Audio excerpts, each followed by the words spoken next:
Thank you, everyone, for tuning in to this 20th episode of LinkedIn Live audio event series, where we are conversing with thought leaders, founders, and CEOs about their journey and now how they are unlocking the true potential of folks around them. Evening, afternoon, and morning, based on where you are from. This is your host, Prashant. And before I get any further, I would like to emphasize the purpose of this event.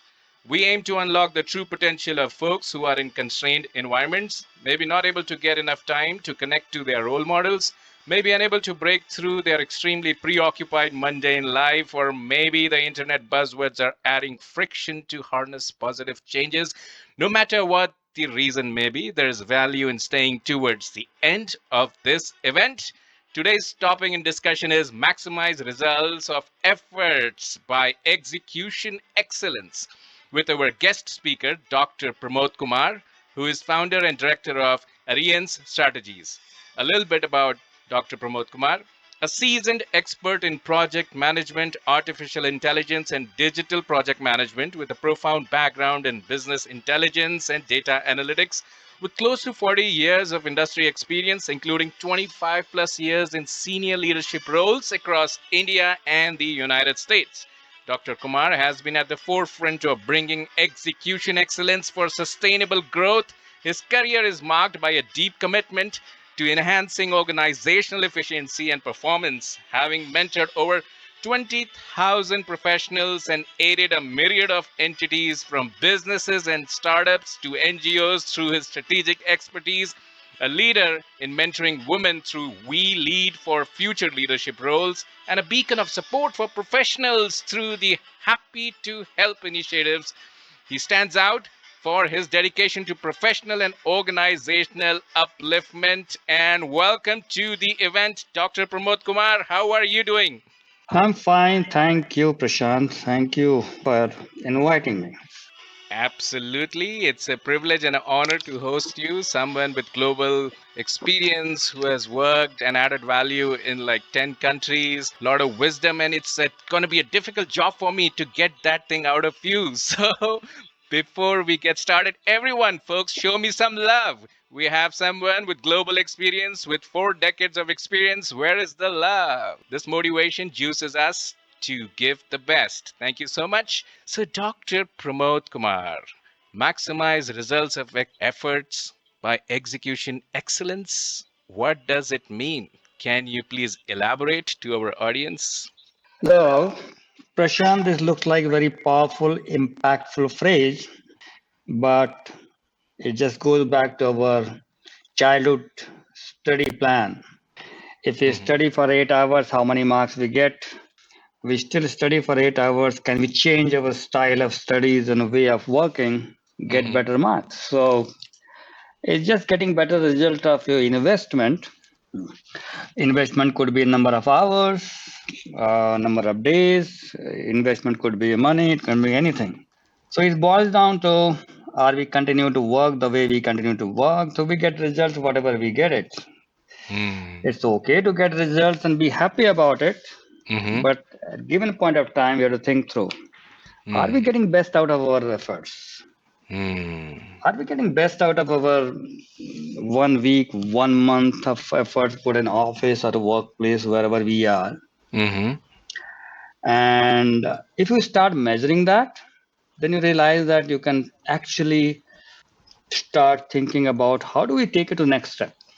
mm, If you're a cricket fan, you know that some players take an hour, 1 over, they can make like 20 runs. Some player can just think about making only six in mhm, 1 over. What they do, they just try to maximize the results of efforts in that 1 over. And mm, better player makes more runs, right? Better mhm, player gets better results. mhm, So simple life fundamentals. mhm, Uh, what matters is here in day-to-day life, we become so busy in a routine, we stop mm. measuring the things. I We still agree. measure our corporate aspects. We measure about number of projects we did. We measure so many things, but a lot of other things goes unaccounted for, like number Mhm, of hours we spend in our study, number of hours we spend in project A mm, or project B, for example. mhm, And And then if you measure that, you realize that, okay, if I could do it in 10 hours, why not I can do the same thing in 5 hours or 6 hours? Now, Hmm. so ROE, measurement of result of efforts, actually directly linked with the way organization measure their ROI. Hmm. As you know, every organization measure their ROI, right? How much they Absolutely. invest and how much return they get it. Hmm. And the same concept I propose for every individual. Hmm. An organization investment could be in terms of money. For us, we Hmm. invest our life, Hmm. every hour of life. So as a human, what is limited to us Hmm. is our hours. So Hmm. measure the investment, measure the results, Hmm. and try to find ways, tools, and techniques and methodology Hmm. so you can get better results in the same amount of investment of your efforts. So this is just in a nutshell, Hmm. and I'm sure all those successful professionals and players and industry leaders, Hmm. they also follow the same thing. Hmm. Probably they would be putting in different words. Hmm. So that's about it. It's nothing complex about it. It's just the way we set our mind to start measuring the thing at a personal level also. I agree to that. Personal story, I was trying to lose some weight, and I started measuring my weight every day and measuring what am I putting in my body, how much water I'm drinking, and I was more aware that okay, there is time to do some changes and measure it again, and that's my personal story. So I totally agree to that. Like, okay, if you eat more, how do you expect that you're gonna get lighter? So I agree, and in professional setting, organizations do that as well. How much we putting in, how much we getting out. So, and I am also curious to understand, here, Dr. Kumar, is that things like these, when we are doing it in a real work, real project scenario, what are the things go wrong in measuring? Like, it's good to say theoretically it's very right, you should measure, but where do you think things go wrong and where we start slipping up and stop measuring and become a victim of a situation which was never planned or thought? So, that's a good point. Good point, and that's what actually most of the organizations are struggling, knowingly or unknowingly. Mm-hmm. The two layers of it. If we are Mm-hmm. talking about intellectual activities, it could be designing, it could be even coding, it could be testing, it could be any of those Mm-hmm. work we are involved in. Mm-hmm. For organizations, it's very difficult to measure the productivity. Hmm. Though their model exists, and a lot of companies says, yeah, we know measure it, but we Hmm. end up seeing the data is number of hours measured. Hmm. Uh, Number of hours is just one measure. Hmm. Uh, if assignment given to you and assignment given to me, and we Hmm. both have to design something, Hmm. man, I would finish in 4 hours and walk away, and you'll take 8 hours. Does it mean Hmm. that I'm more productive? No, probably my design was simpler than yours. It's very difficult sometimes to measure the size of work itself Yep. for organization. Yeah. Then how do you put the factor that okay, productivity is high or low? So Hmm. the multiple level of situations here. Hmm. Okay, I was working with one of the designing company for some time. I knew his Hmm. CEO. Hmm. He said I'm struggling because they used to get designing assignment from Japanese client. Hmm. They said whenever I get a designing assignment, I give to these people and they give their own estimates. Hmm. 1 person month, 2 person month, 5 days, 10 days. They absolutely no way to understand that what is size of work. Hmm. So we work on a certain formula. By the way, there is no shortcut to measure everything in life. Hmm. That's true. But you don't have to have a scale, it's okay. Hmm. You just try to have a stick. Measure something. Measuring by some way is better than not measuring at all. Makes sense. Yeah. Okay. And this is one layer. And second layer, which is missing in measure management layer work. What Hmm. the manager do? Hmm. Management layer. They take decisions, they have meetings, they have so many things. Is there a way to measure their work? Hmm. And why it's worried about? I mentioned that that layer has so many senior people, Hmm. and the cost to company is so high. Hmm. Can you measure the productivity? Can you Hmm. measure the efficiency? Hmm. Efficiency we can measure by results, Hmm. but productivity is no way. Number of meetings attended per day, number of people you handle. They are very confusing in dimensions. Hmm. Not having that means we just keep working without any target of improvement. Hmm. Got it. Well, of course, and some of the things what I've also noticed is that people try to, okay, when things start, like a project starts or an effort starts, it kick starts very good, and everybody is measuring everything. Say, like for instance, there is a project for like 1 year, which is going to go live in two phases, 6 months being one phase. Everything is fine. And after 3 months, 4 months, 5 months, things go slow. People stop measuring. What do you have to comment on that particular aspect? Like, why does things slump, slow down? Oh, okay, it's a year-long project, right? So, okay, we have few more months to go. Okay, देख लेंगे, चल जाएगा, that kind of stuff. So what do you have to comment on that? Yes, more of a complex, large project measurement takes away a lot of time and energy. So Mm-hmm.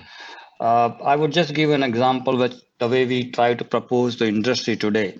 Mm. Uh, if you look at in your organization and many places, you have weekly and monthly meetings, right? Weekly Yep. meetings happen, and you have to provide project reports, Mm-hmm. discuss that. Then monthly, it will go to next level and management level, high level. Yep. So we realized that in general, management layers spend around 8 hours per week to Mm. collect the data, compile the data, check the data, and prepare the report for meetings at all the levels. Wow. Wow. Okay.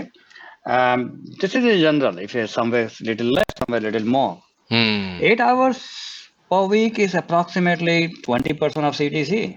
Mm.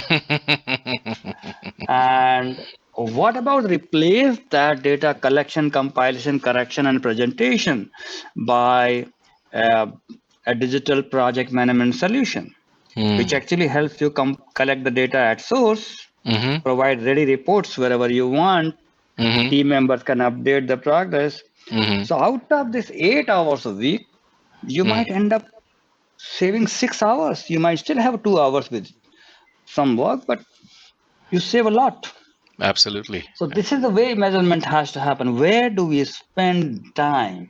Are we Mm. spending time like a postmaster, getting data, sending here, taking from there, sending here, or we are taking decision? Mm. So idea is not to eliminate all those activities, Mm-hmm. but can we make it better? Can we use Absolutely. some tools? Can we use some methodology by which you can get better result of your 8 hours Mm. or 40 hours a week? Absolutely. And what are the some measuring techniques you would suggest for, okay, so like I'm a person, I'm an individual, I'm a professional. I start my day, say like it's 6:30 a.m. I do my breakfast and I do go to work and come back. How about measuring personal things? What are your thoughts around that? What are my priorities? What kind of thought process you would share with us, that how do we measure, or we should measure? Show us a way. So, like do a lot of coaching, leadership coaching, or Mhm.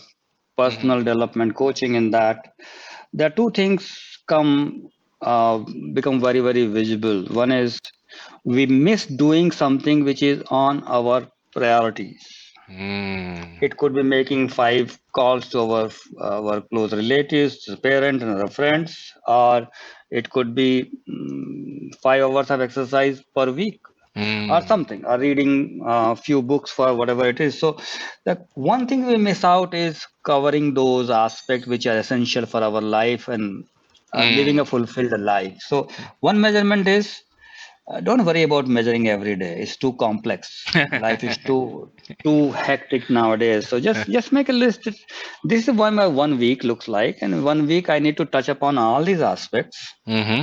And probably there's a checklist where you can take. Oh, I did it. I did it. Mm. Just once in a week, you sit whenever you get a time or traveling somewhere and keep checking it on them. And probably I have a small form for that. Some people Mm-hmm. can have their own journal for that, maybe small printout for that, whatever way you like to have. One thing measure that you have touched upon every aspect which you wanted to touch upon in that week. That's first Absolutely. measurement. Mm-hmm. Touching upon all the key objectives areas. Mm-hmm. Second thing, it comes more serious when we say, okay, I would have studied for 4 hours. I would exercise for 5 hours a week. Mm-hmm. That measurement needs little more data into it. So you must mention that. Mm. I'm not sure just measurement improves anything, but I'm Mm. very sure about them. We are all smart, educated, intelligent professionals. The moment we see the result in front of us, we try to Mm. improve it further. As a passionate, motivated professionals, individual, we will certainly like to surpass our what we covered last week. That should be your first step. Overpowering way of creating to-do list and checking every night, that doesn't work. So Mm. it is too much to do, I guess, sometimes. Well, that is good to hear from you, because the fundamentals remain the same. As a human, as a passionate, motivated individual, if you see that, oh man, I did like I committed for like 5 hours of reading in this week, and then I just read like 5 hours, but I just read 2 pages. What was I doing? So that's a great input. Folks, you can raise your hand for the questions. We will continue our discussion around it so that we get more context on this. And so, Dr. Pramod, what about the millennials and the folks who are, say, like 45 plus? What kind of advice you have for them? What kind of measurement they should do? Especially, we can start with the one who are 45 plus, because life is different for them. And how should they go about maximizing their results of efforts? So 45 plus, again, this is, you brought the point, but life could be somewhere in. If someone is already in job, is working in and has a target in front about financial growth, Mm-hmm. financial objective, professional objective, and family side. Mm-hmm. So I think at that age, things are very appears to be pretty clear which Mm. path we are going, and so am I right person? See, I have only one life, 62 years of age. I can't be at the. I don't have so many lives lived so far. I can give you best suggestion and guidance. Is one Right, life everybody lives the way best way, right. but I would still say yeah. Just keep noting down where you're investing, where you're wasting. So time is the biggest thing. I realize that time is the biggest investment we can make anywhere in the world, anywhere in the life. And if we wasted time is the worst waste we do anywhere in life. It's not. It's a lot bigger than the money. Okay. Mm. So I always I'm cautious about it. Mm. If the moment anything goes beyond 10-15 minutes, is it worth it? No, Mm. it's not worth it. So that takes away. There's a bad impact of this thought, by the way. I can't Mm. sit for a movie for long. Mm. 10-15 minutes is okay, done, move on. Because enough, I tell sometime my family, give me the gist later what happened in this movie if I'm interested in. So, uh, because that you find something more interesting to do in that time. Absolutely. I got better result of those 10 minutes and half an hour or 1 hour. So, Right. but I would say everyone at that age is very, very disciplined, probably. And Mm. if just focus on, um, I don't call it distraction and bad habit, but media, social media, movies, so many Mm. things to do around. Mm-hmm. Uh, Pick up which is makes sense for where actually we are getting any result out of it. Mm. Sometimes I don't find much interesting if I watch somebody else's life on a TV for an hour or two. What I get out of it? Rather, I would have invested in my study, would have made some better life of myself. That's a So very good one. Yeah. Watching, scrolling on the social media for, I don't know, like 30 minutes, an hour, or maybe some folks do that. That is also eating in a lot of time, like doing nothing and being active and then still staying busy. I mean, that's very interesting. That what is the results of that effort of watching reels?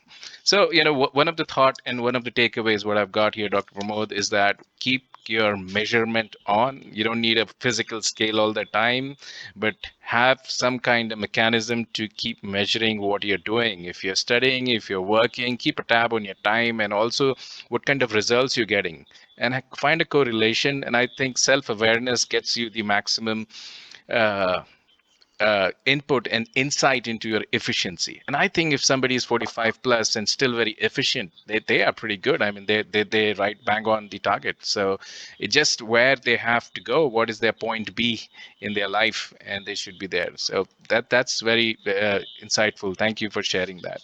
And how about the millennials? The 25s, 30s. Do you have any input for them?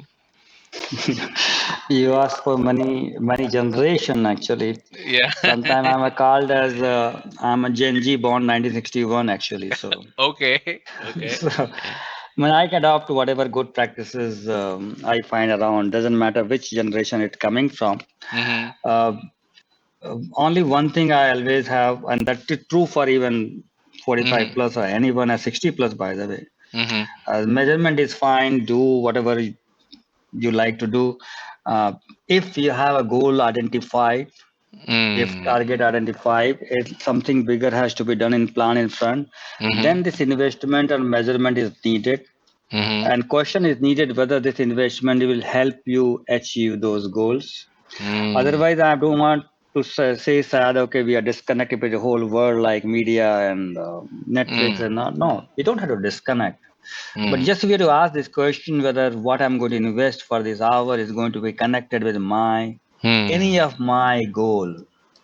If yes, so be it. Everybody is wise enough to take a decision. So one thing is measurement Mhm. of your efforts. Mhm. Second thing, maximizing it so your results, final results you're looking for, objective you're looking for, also achieved. Mm.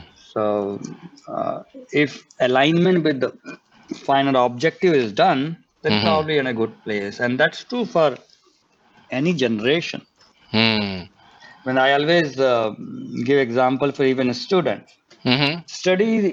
study is your work. Where Mm. we put an efforts, you put your hours, you put your money and your energy. And we do study for year and year and year. Mm.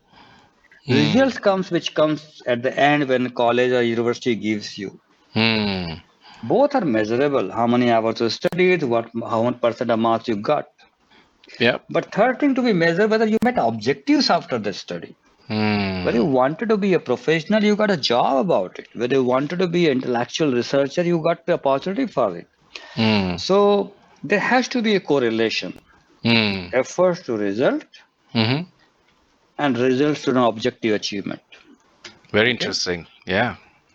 So we just because say, oh, I work for so much, and there's a confusion here in couple of part of society wherein uh, that is again I don't want to take that mythological point, but it says do your duty and forget about result. Karmanmay vadika raste ma phaleshu karachana. No, I would say you are only you are only working, you're only focusing on working without thinking about results. Your passion will go down anyway. Mm. I would say simple. If you want to put an efforts, if you want to run in a race, Mm. run for winning. If you Mm. want to take up any assignment, any work you take up for expecting better results. Studies, Absolutely. better results. Work, Mm. better rewards. Mm. And then you say your cycle of passion increases. Mm. If you don't expect the results, your passion dies out. Okay. So if you want to get better result, there has to be passion. Passion will come if you're thinking about even bigger results, even Mm. more passion. You'll be passionate about it. Mm. And then at the end, you should meet objective. It should not be endless chase like dog chasing the tail, and at then nothing comes up. So Absolutely. But I have a personal question for you. Folks, you can raise your hands in the meantime. I will take your questions. Just a reminder. And show me some love, guys. Are you listening to us? Are you there? Thank you. Thank you so much. Thank you so much. Yeah. So the question here is, Dr. Pramod, you did your PhD post 60 years of your age. Why? Why? Why? I mean, I mean, people study, people do their undergraduate and then postgraduate, and then they get a job, and then you've been working, and then you are doing your PhD at the age of 61, I think, or 62. I don't know, but post 60 for sure. So what kind of efforts and results and objectives you were chasing? I'm very curious to know somebody who has worked around the globe. Please enlighten us. So I like studies. I like studying subjects formally. I like to sit in a class and learn, Mm-hmm. attend a program and learn. I deliver a lot of training program, coaching, mentoring, but I still like to sit in. So for me, it was very important to, I mean, I'm treated as a project management expert. Hmm. That's okay. So I studied project management formally, but then I said, let me do some constructive work and join PhD. Hmm. Why? Because let somebody from academia or anybody other expert say, yes, I know this subject. And after my college, I joined research for 3 months at a CSIR laboratory at JRF. And Mm-hmm. 3 months I left it because I didn't have patience. I Mm-hmm. was different person. Mm-hmm. But this was in mind. Now you just can't leave things like that. Life is just one. So I thought I would do research one day. Only subject changed. So when I turned 50, I decided it's time. Mm-hmm. And so I just did it. A lot of people ask, professor asked, why? I Professor said, also just, asked, also, yeah. why are you here? So now I want to just learn. Yeah. I said, you are teaching the same subject which you're trying to learn. I said, that's okay. Still learn something out of it. No, So that was my journey. And I just finished this year and it was fun. wow. It inspires us as well. And we have Adi with a question. And Adi, you got the microphone. Over to you. Perfect. Thank you, Prashant. Sure. Hey, Pramod, how you doing? So I just have a quick question relating to what you said. So you mentioned, whatever you're doing, you want to strive to win. And in business, I attribute that to when you're starting a business, whether regardless of what industry, you want to think beat the market, right? How do you become the best in your field, in your area, in your niche? So I'm wondering, how do you inspire? How have you seen, in your opinion, how do employees get inspired by the leader that's thinking beat the market, right? So especially if it's a new industry where it's just formulating, but the vision is coming from the leader. How does that vision get translated to the employees that are joining a team?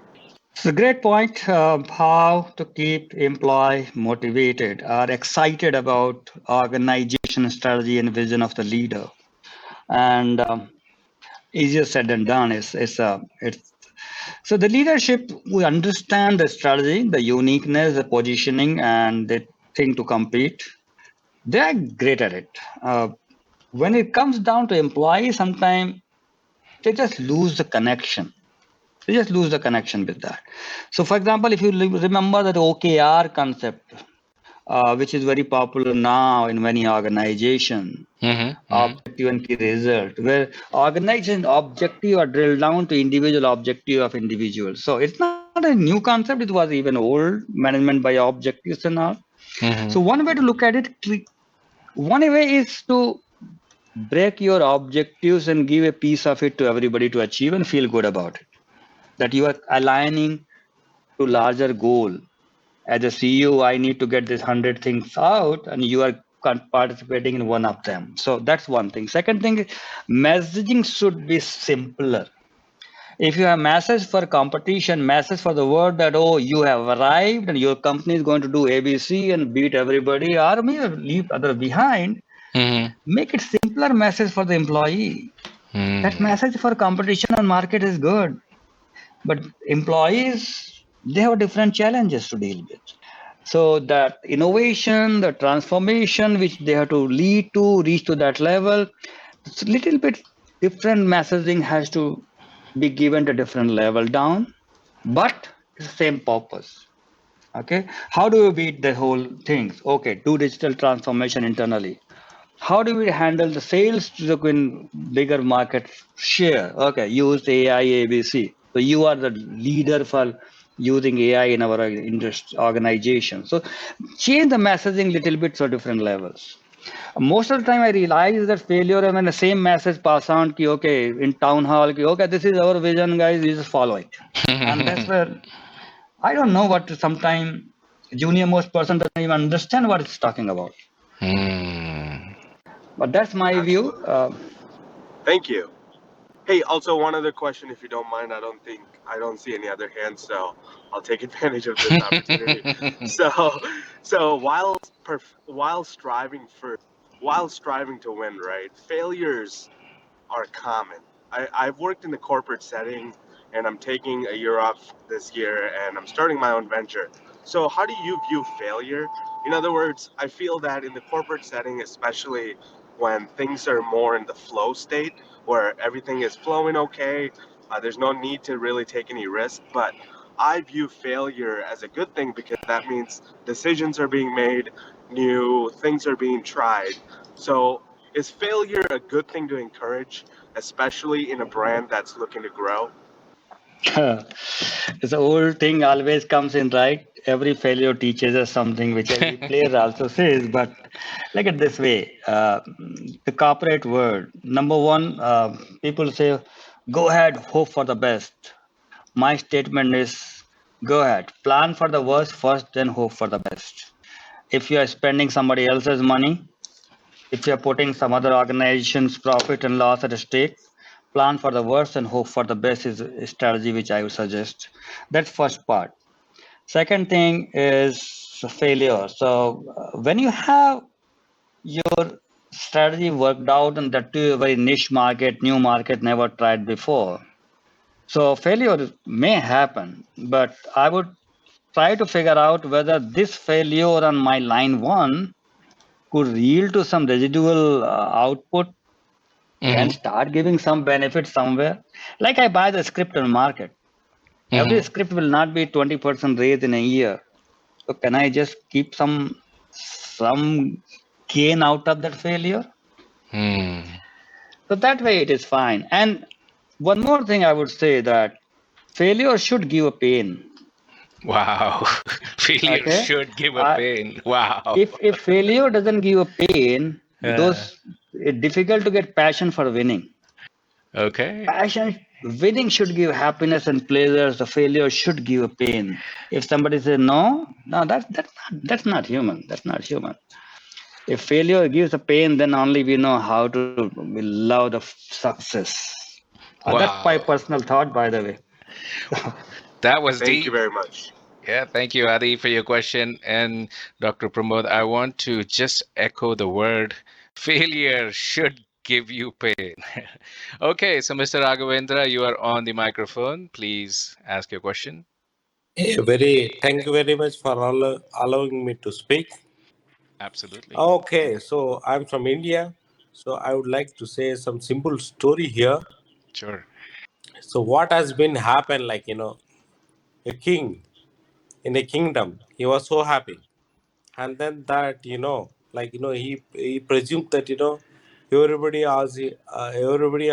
of his kingdom so happy, living together, and everything is going good.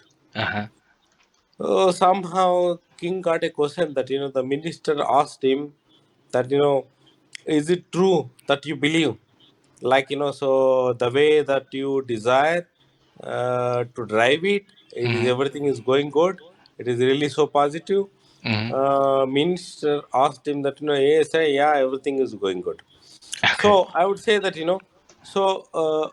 let us go a down level beyond, and Hmm. then we go on the way that mufti, like we are not the king so more, and Hmm. we go to the reality of the life, and we try to test the life of the people who are living in our kingdom. Hmm. So what happened, like so there are no more kings, there are a normal man, the king, and as Hmm. well as the minister, both together they was walking in the streets. Hmm. So when they were walking in the street, they come across to a parrot seller. Okay. So parrot seller, surprisingly, they come across there was a lot of crowd was there, Mm-hmm. and then parrot seller is selling two parrots together. All right. Okay, so Uh-huh. they say that there are two parrots I am selling together. Okay. Both are the talking parrots. Okay. So the condition is one parrot cost is US dollar 100. The second parrot is only $1. Oh, wow. Why?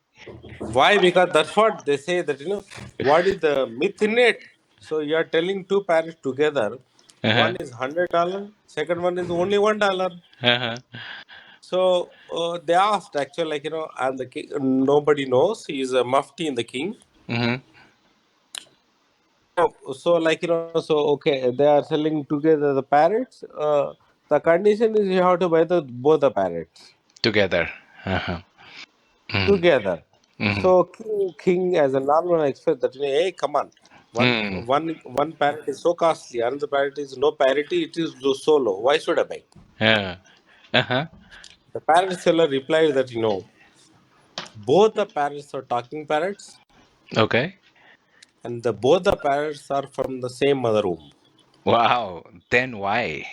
I'm curious. Then why? The king Why? asked that why Why? both Why? are the brothers or Yeah. sisters? Why do pay more? Yes. So the parrot seller said, "It is a condition for me. Like you have to buy both. One is $100, another one is only $1. You have to buy it." Uh-huh. So the king say, "Okay, fine. There is something is logical." And then he paid $101. He took both the parrots to the palace. Okay. So as usual, like the one which we pay more dollars, Mm-hmm. we like it, we love it. And then he told that the soldiers, Mm-hmm. hey, please hang that $100 parrot in front of me. It will Uh-huh. talk in the morning. I want to listen to it. Okay. Okay. And then Interesting. the $100 parrot started talking in the early morning of 5 o'clock. Uh-huh. The Indian mantra, something I don't know how many people are aware, Gayatri mantra, it started speaking. All right. So King woke up and he Mm-hmm. was so pleasant. He Hmm. felt very happy with that. Okay. And then he moved to the kingdom, and then where that he has a lot of challenges, he could able to solve everything efficiently. He come Hmm. back to the kingdom in the evening. Mm-hmm. Mm-hmm.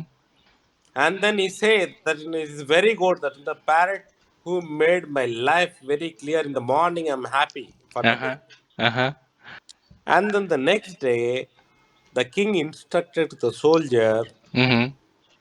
remove the parrot of $100 and put in front of me the $1 parrot. What he speaks. Okay. So the $1 parrot next day morning started speaking in front of the king. Okay. Okay. What that parrot spoke said, hey, you bloody king, you are sleeping like a donkey. You have to get up early. You have to go there. Uh-huh. The king really got angry Hmm. and then said that, I cut this parrot throat and then call the guy who sold it to me to both the parrots. Okay. And the person came that, so then king asked that, you sold both the parrots, Hmm. one for $100, one for $1. Uh-huh. And you claim that, both are from the same mother womb. Okay. What Uh-huh. is the difference between them? Hmm. Then parrot seller said, king, I didn't deny that, both come from a same mother womb. Hmm. Both are same mother womb. They are brothers and sisters, whatever you call it as. Mm-hmm. But only the difference that the first parrot which grown up in a priest house, the Hmm. second parrot grown up in a different culture. Hmm. Where you born is no matter, where you grown up is a matter. Whoa, that is such a deep message. That's what Thank you. I'm trying to say, that where you born, whether you Uh-huh. born in India, Mm-hmm. US, and wherever your country belongs to, no matter what kind of culture you are subjected to, Mm-hmm. what you learn as an ethics, what is that you are taking it forward and implementing is matter. Absolutely. Absolutely. That's what I'm trying to give a message that, please guys, please listen to me. Like, so we all are meant for a purpose. We are being here in on earth. We are meant for deserving some duties. Please do it with a Mm-hmm. full of satisfaction. Well, thank you so much, sir, Raghavendra. This is very insightful. I think this story I'm gonna keep it to me because the way you narrate it is very interesting. Dr. Pramod, would you like to add something to that? Excellent story, Raghavendra. Thank you. Uh, Good that story ends with saying that stay with the objectives, decide, and just keep marching on. Yeah. Well, gentlemen, thank you. This was very insightful. Thank you, Raghavendra sir, for your input. And audience, show some love. You heard something very insightful. Where are you? Are you still there? Show me some love. Are you there? Thank you. Thank you so much. All right. So, what other questions you have? Folks, you can raise your hand. We are moving towards the end of it. And okay. So I don't see any questions. So Dr. Pramod, this is the time for your closing notes. Yeah. Uh-huh. So I think it was all pretty pretty well. Closing notes. Closing notes is a tricky thing. A message you want No, everyone to take away, or anything you want to share. I strongly believe everybody knows what is supposed to be done, and only thing, as I just mentioned, that um, work, efforts, investment, results, and objectives should be aligned. And when we have measurement of all these things, just keep improving whenever it's possible, fine tuning it whenever it's possible. Otherwise, keep life is too simple. Live happily and keep progressing, whatever direction you choose to. thank, thank Best you. wishes from my side. Hmm. Well, thank you, Um, Dr. Pramod, for your insightful talk and discussion here. And some of the key takeaways, what I have written is you have one life. Time is the biggest currency. Get into the mindset to measure. If you don't have a scale, get a stick, make a scale, but measure. Measuring should be simple. Efforts to results, results to objectives, and failure should give you pain. And if it's not giving pain, then there is something wrong. And strive to win. And thank you so much, Dr. Pramod, with your global experience and very insightful conversation, guys. Show me some love here for Dr. Pramod Kumar, and we will get back to you with another episode. Thank you, Dr. Pramod. Thank you for being here. Thank you, everyone. Have a wonderful evening ahead, day ahead. Thank you so much.